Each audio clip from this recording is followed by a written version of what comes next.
guess if the crowd's about 100? You think? Let's check with CNN.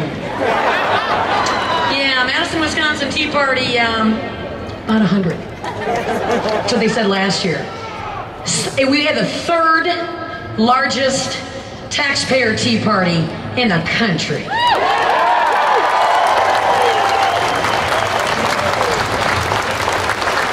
We kick ass.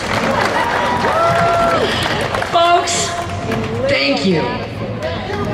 This is an amazing time, a remarkable time in history. And you know what?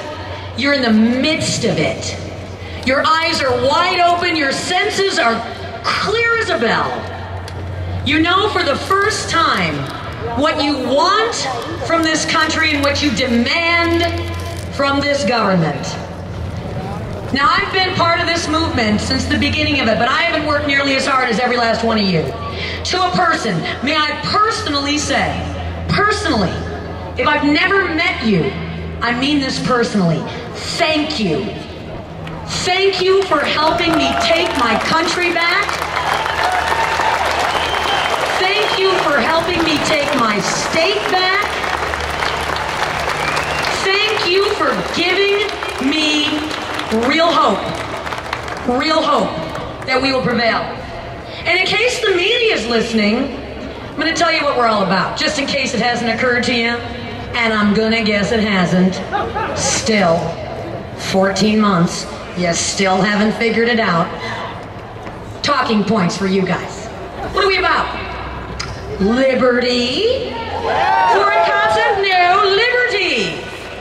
Liberty, not tyranny. I see that sign right there. You guys can look it up in the dictionary, in the media. Limited government. I know, it's really complicated. You can look that one up, too. Common sense. There was a guy who wrote a book about that. What's his name? You can look that up. Google it. Sanity. And most importantly today, the freedom to speak, the freedom to assemble, the freedom to affect our government under the rights granted to us by God, not government, enshrined in the United States Constitution.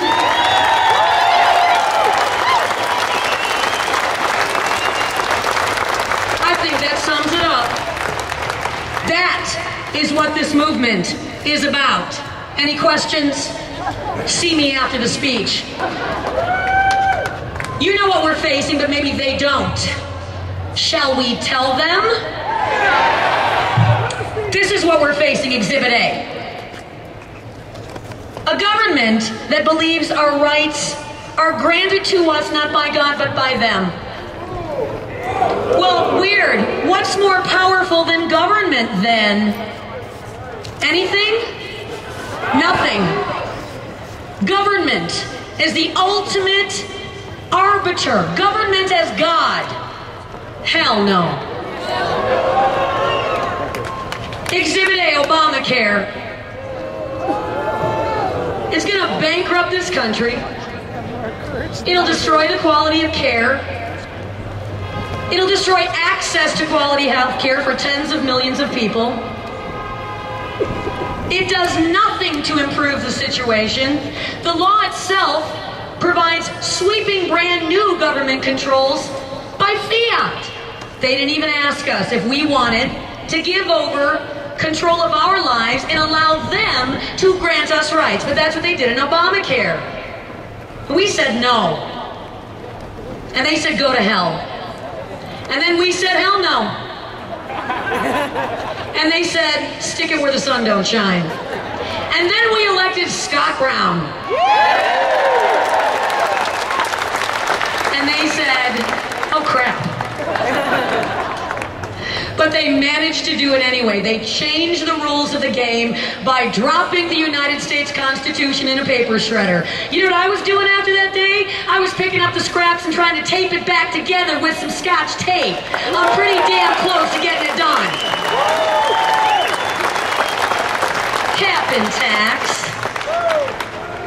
bankrupt this country. They know it. It'll ruin our ability to compete in a global economy. It will usher in a permanent purgatory of a European welfare state. Why?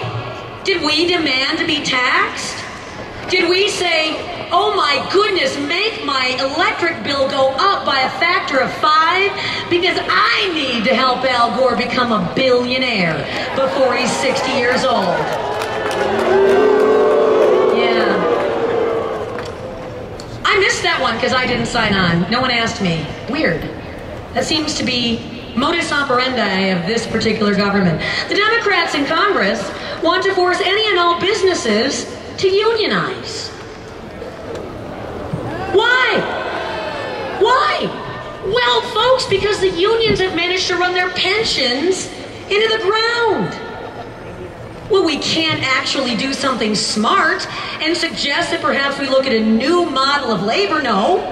Let's force all the other businesses out there that have been doing it right for decades and decades and decades to bail out the guys who've been doing it wrong for decades and decades. Nobody asked me about that. Nobody asked any of us about that.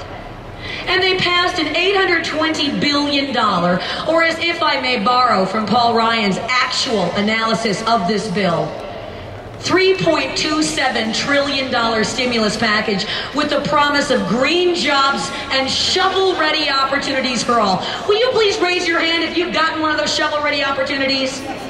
Shovel this. Give me back that money.